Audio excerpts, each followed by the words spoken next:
Hoje vamos estudar sobre a cadeia alimentar. Você já ouviu falar que saco vazio não para em pé? Pois é, esse ditado quer dizer que quando nós não nos alimentamos, nós não temos energia para realizar nossas atividades diárias. E se falta energia, não podemos realizá-las de maneira adequada. Exemplo, se você não se alimentar direito, não vai aguentar o ritmo de estudar, jogar, brincar, ou seja, saco vazio não para em pé.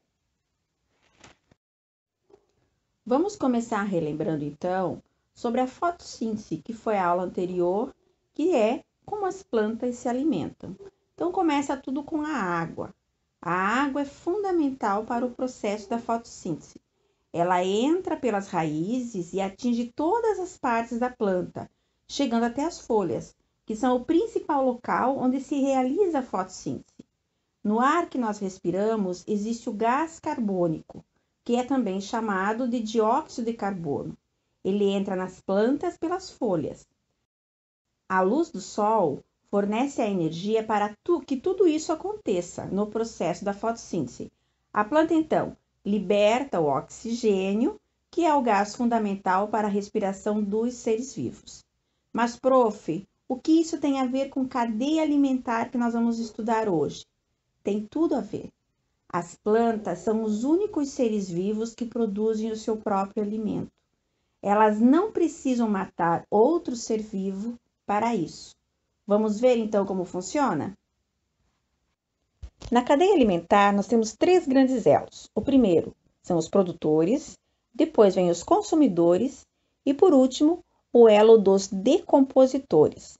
Vamos começar então pelo primeiro, que são as plantas. Elas são produtoras porque elas produzem o seu próprio alimento. Elas não precisam ir atrás de outros seres vivos para conseguir o seu alimento.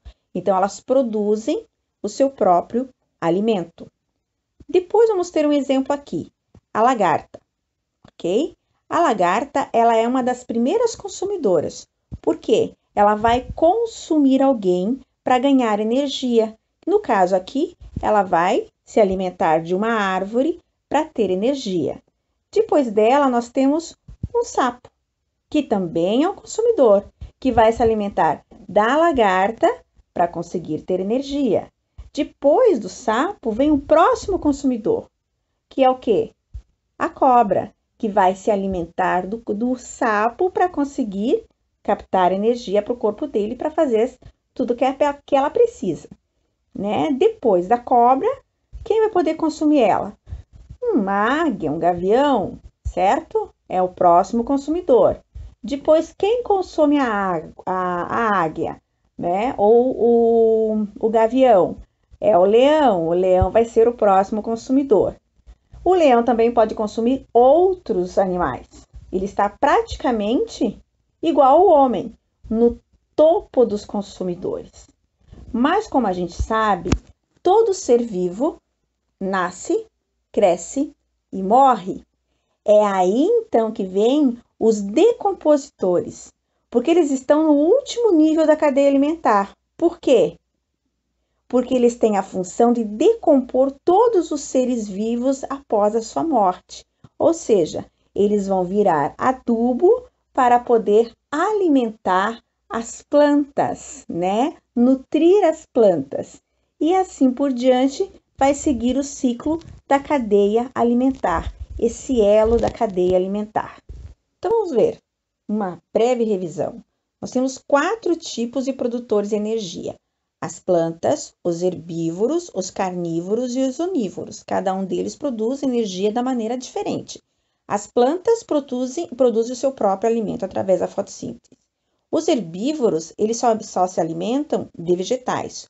Os carnívoros só se alimentam de outros animais.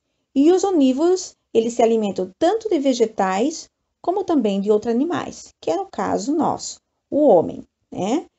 Dentro dessas 4 espécies de produtores de energia, nós temos os produtores, os consumidores e os decompositores. Os produtores, nós já vimos que são as plantas, as algas.